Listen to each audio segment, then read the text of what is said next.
Diplomacy میں الفاظ کا بڑا چناؤ ہوتا ہے، تو ان کے مطلب کیا ہوتے ہیں، وہ کہنے کا طریقہ کیا ہوتا ہے، ایون کہ کھانا کیا سرو کیا جا رہا ہے، وہ بھی اس کے بھی کچھ خاص جو ہے نا مقاصد ہوتے ہیں۔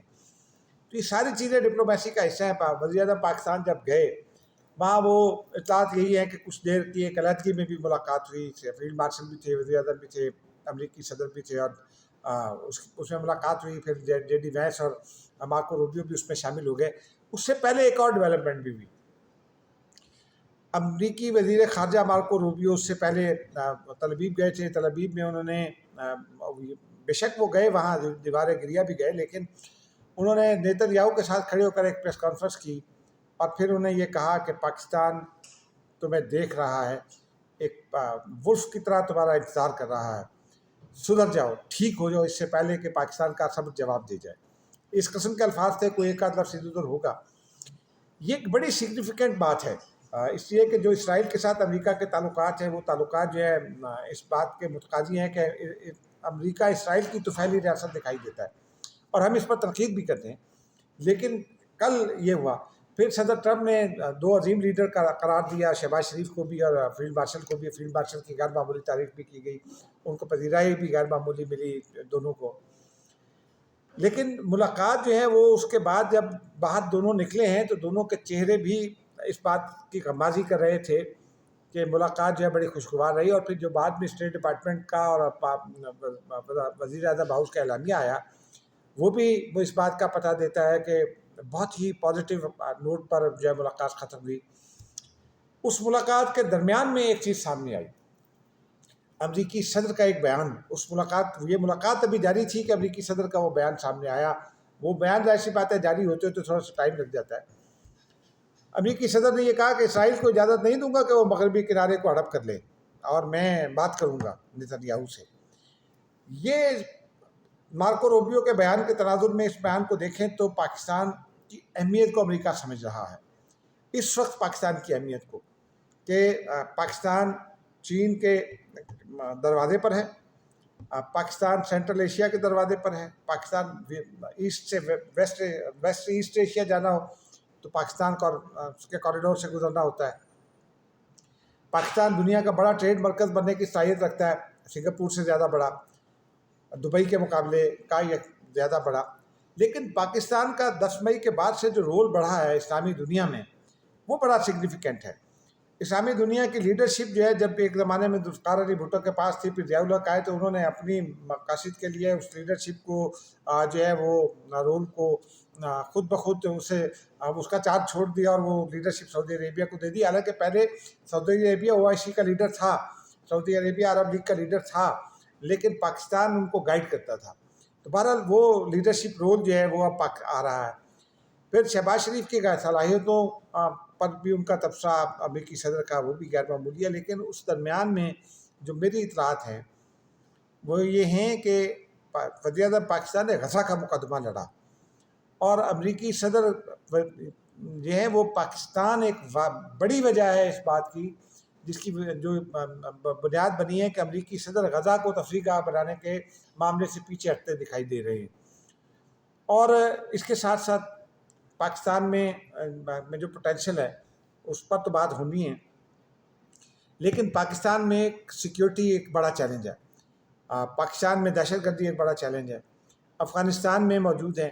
بگرام ایئر بیس پر کچھ لوگوں کا یہ کہنا ہے کہ ذرا وہ بگرام پاکستان نے دے دیا۔ بگرام پاکستان نہیں دے سکتا، بگرام طالبان ہی دیں گے۔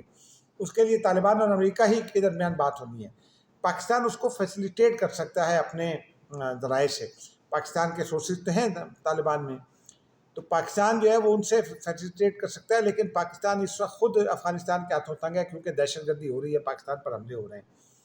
تو یہ معاملہ ہے جس کی وجہ سے پاکستان جو ہے وہ امریکہ کے ساتھ پاکستان کا تعلق ہے وہ مضبوط ہوتا دکھائی دے رہا ہے، کیونکہ امریکہ کو پاکستان کی ضرورت ہے ساؤتھ ایشیا کے حوالے سے۔ بھارت کے ساتھ تعلقات جو ختم ہو رہے ہیں اس تناظر میں، اور پھر ایران اور امریکہ کے درمیان بھی ایک میڈیشن ہونی ہے۔ پھر پاکستان ایک امپورٹنٹ پلیئر ہے۔ اسرائیل اگر خائف ہے تو وہ پاکستان سے خائف ہے، اور امریکہ بھی اگر یہ سمجھتا ہے کہ اسرائیل کو کوئی ملک جو ہے وہ سبق سکھا سکتا ہے تو وہ پاکستان ہے۔ گو کہ یہ باتیں ڈپلومیسی میں ایسے کرنی نہیں چاہیے، لیکن بہرحال یہ باتیں اب ہو رہی ہیں. امریکی وزیر خارجہ کا یہ بیان بھی سامنے آ چکا ہے. امریکی صدر نے وزیر اعظم سے ملنے کے دوران میں کچھ اس طرح کی باتیں کی. تو اطلاعات یہی ہیں کہ غزہ کے معاملے پر اب یہ بات چیت آگے بڑھے گی، اور وہ جو آئیڈیا ہے، جو صدر ٹرمپ کا ہی آئیڈیا ہے کہ اسلامی ممالک کی فوج وہاں تعینات ہو جائے اور اسلامی ممالک غزہ کی ری بلڈنگ کریں، اس پر بھی بات سگنیفیکنٹ انداز میں آگے بڑھے گی. پھر بلوچستان میں پاکستان نے، میری اطلاع یہ ہے کہ پاکستان نے یہ مطالبہ رکھا ہے کہ امریکہ نے اب تک یہ جو جسے فتنۃ الہندوستان کا نام دیا گیا ہے، BLA اور BRA BRF وغیرہ، ان کے بارے میں جو بلوچ علیحدگی پسند دہشت گرد ہیں، ان میں سے BLA کو دہشت گرد تنظیم لسٹ کیا تھا امریکہ نے اپنے قوانین کے مطابق. تو پاکستان نے امریکہ سے مطالبہ کیا کہ ان کو اقوام متحدہ میں بھی لایا جائے، کیونکہ اقوام متحدہ کی لسٹ میں شامل ہوگا تو دنیا بھر میں دہشت گرد تنظیم کے طور پر ٹریٹ ہوگا، اور پھر اس کا سربراہ ہربیار مری جو ہے اس کو لندن اور سوئٹزرلینڈ میں وہ عیاشی حاصل نہیں ہوگی جو اب ہے، اور پھر ان کو ٹریول پر بڑی سینکشنز لگ جائیں گی. تو بہت سارے پاکستان کے لیے اس میں آسانیاں ہو جائیں گی. پھر پاکستان نے انڈیا کے حوالے سے بھی موقف، انڈیا کے خلاف تو نہیں، پاکستان کا اپنا موقف ہے. کشمیر کا معاملہ بھی زیر غور آیا، لیکن انڈیا کا جو کردار ہے پاکستان کے حوالے سے وہ بھی ایک بڑا سگنیفیکنٹ ہے. پاکستان نے جو اپنی پراکسیز کے ذریعے افغانستان سے دہشت گردی کراتا ہے، وہ چیزیں بھی امریکہ کے سامنے رکھ دی ہیں.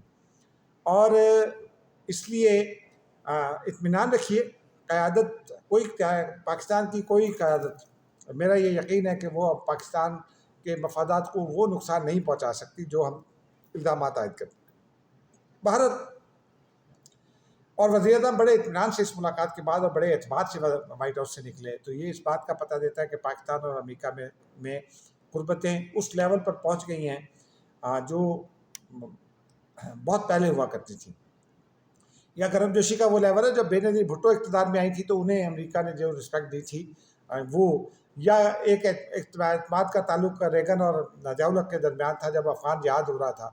تو بہرحال پاکستان کو تھوڑا کاشیسلی ضرور آگے بڑھنا ہوگا، لیکن پاکستان اور امریکہ، اس میں ایک پہلو اور بھی ہے کہ پاکستان امریکہ کے تناظر میں آج ایوان صدر میں بھی سوال ہوا تو ترجمان ایوان صدر مرتضیٰ سرنگی نے بڑا اچھا جواب دیا کہ چائنا جو ہے وہ ایک دوسرے کلچر کی قوم ہے، وہ ایولیوشن چاہتے ہیں اور وہ اپنے دوستوں کو اپنے باندھ کے نہیں رکھنا چاہتے.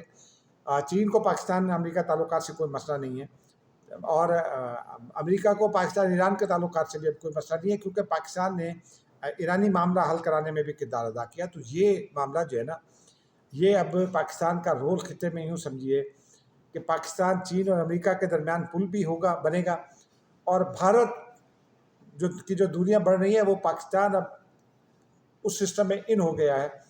پاکستان کو اب اس کا معاشی فائدہ بھی ہوگا، اور یہ معاشی فائدہ اگلے دنوں میں ہمیں دیکھنے کو ملے گا.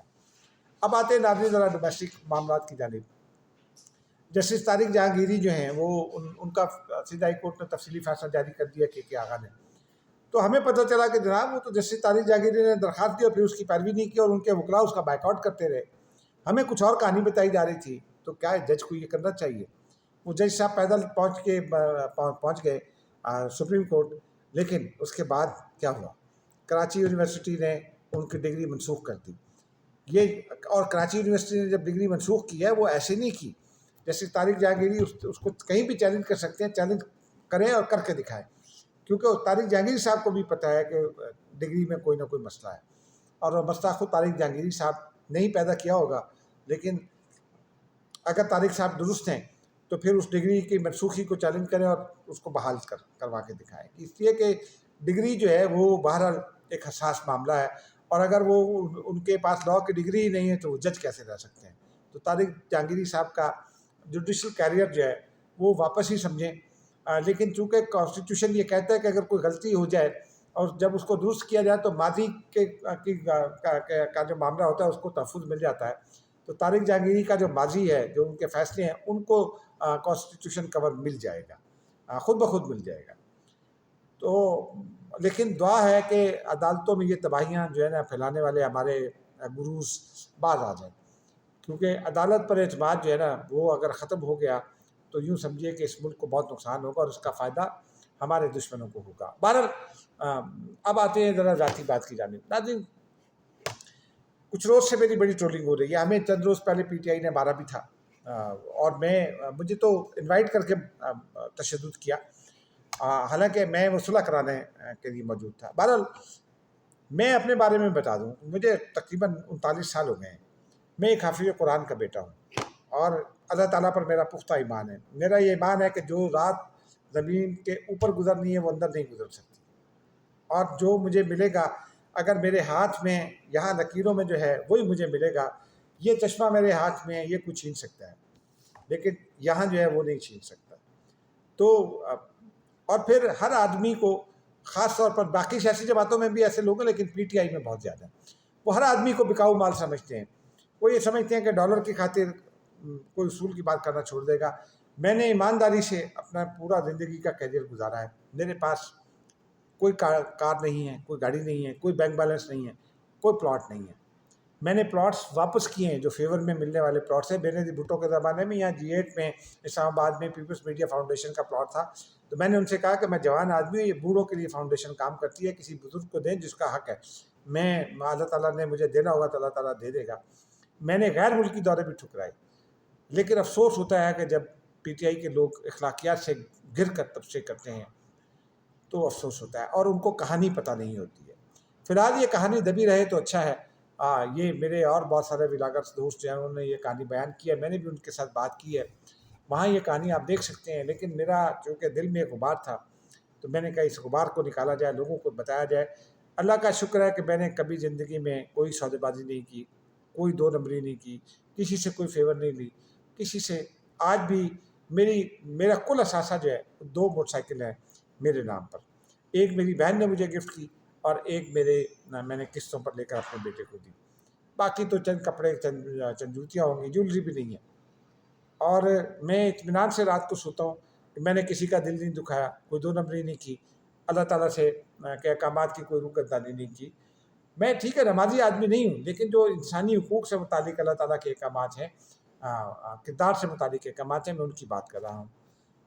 تو امید ہے کہ وہ لوگ جو ہماری دل آزاری کرتے ہیں، عزت نفس ہر آدمی کی ہوتی ہے. یہ عمران خان صاحب کو بھی سمجھنا چاہیے اور پی ٹی آئی کے عام ورکر کو بھی سمجھنا چاہیے.